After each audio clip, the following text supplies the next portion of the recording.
Fi Brussell il-Prim Ministru Malti Joseph Muscat qiegħed jattendi għal summit tal-Unjoni Ewropea, summit li matulu mistennija jittieħdu deċiżjonijiet importanti. L-ħamis wara nofsinhar qabel il-bidu tas-summit il-mexxejja tal-Partiti Soċjalisti Ewropej iltaqgħu biex komplew jiddiskutu liema huma t-temi li għandhom jinbuttaw il quddiem. Dan anke għaliex dan is-summit għandu lan li jiddiskuti xi triq għandha tieħu l-Unjoni Ewropea kif ikkonferma l-President attwali tal-Kummissjoni José Manuel Barroso. The European Council will discuss the strategic priorities of the European Union for the years to come.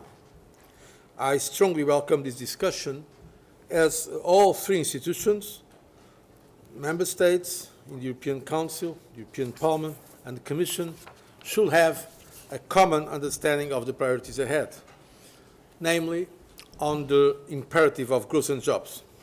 Ma jistax jonqos li l-Gvern Malti jkun qiegħed jinbotta l-kwistjoni tal-immigrazzjoni illegali bħala waħda mit-temi ewlenin. Temi oħra importanti għal Prim Ministri minn Partiti Soċjalisti Demokratiċi mistennija jkunu x-xogħol, it-tkabbir ekonomiku u l-enerġija.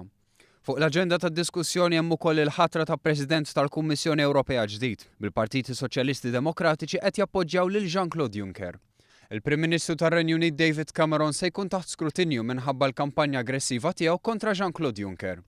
U mistenni jitlob vot fost it-28 mexxejja tal-Membri Stati tal-Unjoni Ewropea jekk Juncker ikun innominat bħala l-President il-ġdid tal-Kummissjoni Ewropea.